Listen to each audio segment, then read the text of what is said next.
You were going more in depth with this. Now, when I ask the questions, you're like, oh, let me give some short responses. So what was it like before?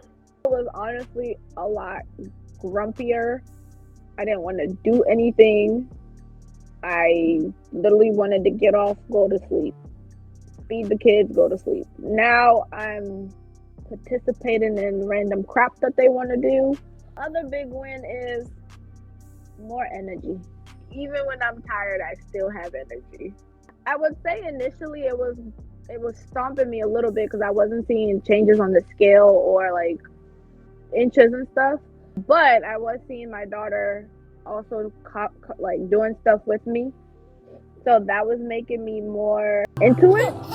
The results are consistency. I can keep up with the changes. And the big one is 3 dress sizes down. Enjoying it, being motivated, and obviously everybody's favorite is dress sizes, but for sure consistency and keeping up with it. Cause I'm one to, I'll do it for a week. The next week is like, I don't feel like it. The things we implemented, we had a meal plan. We had a plan for the gym. So the meal plan had different recipes.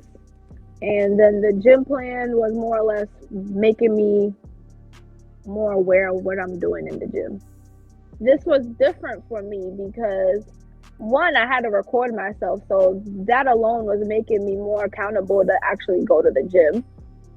2, the recordings were not only just to make me more accountable, but you actually reviewed them. So it was more like, oh, you went and you did something. No, you went, you didn't do this right. You have to do this right next time. You have to fix it. It wasn't more like you have to fix it, but it's better for you to do it this way. That made me more on top of my own self to make sure I go. I gotta fix it. I want to know how to actually do it right. I had a goal, I had a plan, and I was in there for a reason, and it wasn't a season. I didn't have to change not eating. I didn't give up food. Actually, I added more food for me because I wasn't eating breakfast initially. I honestly didn't take away food. You put back food. I can't be mad at that. No, that part, I didn't change much. I actually had good food also on my meal plan. So, What happened in Kenya? What was that like? okay, that was, I want to say, challenging, but not challenging. Challenging because I didn't have my regular equipment, so I had to make it work initially without it.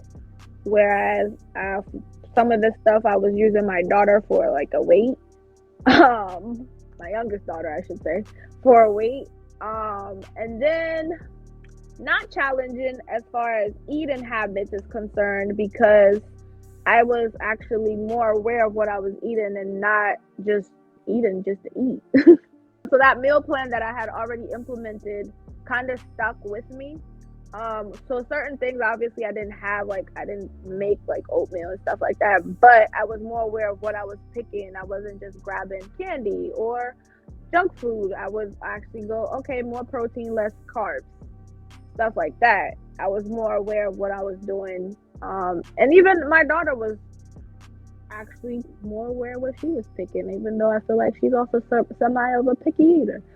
But that actually stuck with me. So it was a challenge, but also not a challenge in Kenya.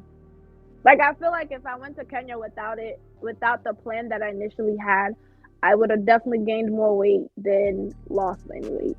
Total is 18.7. They suggest the park. Hey, why not?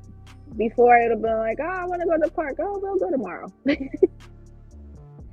Now it's like, hey, why not? The weather is nice. Sure, let's go. Even sometimes when it's a little cold, I would just strap them in the stroller and we'll go. But those days we don't stay that long. But that shows me that I've grown a lot more because I'm not refusing to go outside. I'm not scared of being outside. That makes one of us.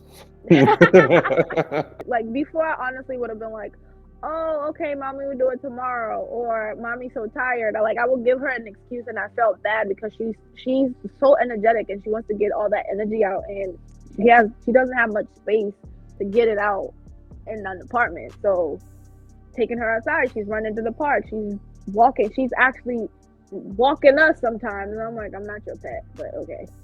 But we're doing stuff that she wants to do more, and that in itself, I think, is my major accomplishment during this program. She's doing the same exercises. She looks a little crazy, but it makes me actually want to do it with her so that we can get it right together. Randomly, she'll bring it up. She'll like, Mommy, I want to exercise, and she'll start doing it. So that is actually a small win, because she wants to exercise. She's so small already, but she wants to exercise and she wants to get it right. So I've been trying to show her like the videos, not even my videos, so that we can get it right together. Take the risk. It can't hurt you. Honestly, it can't hurt you more than it can break you. I was on the fence, but at the same time, I knew that I needed to change stuff. And I told myself, what's the worst that could happen? I'll get the necessary tools. I'll give up in a week, and then what? But staying on top of like everything made me much better. It changed my habits, and it has actually made me much better than I was before. So take the risk. It will be better for you. And I know it sounds like a cliche, like, yeah, it'll be better for you. But even if you don't lose what you want, you at least leave knowing what you need to do and change certain things that you can't control before. Well, you can control it. You choose what to control. But you would have gained that motivation to stay in control of it. I definitely would recommend Damani as a coach.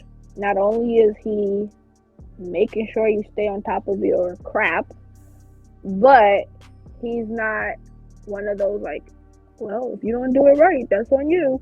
If you don't do it right, this is what happens, but this is how you can do it right.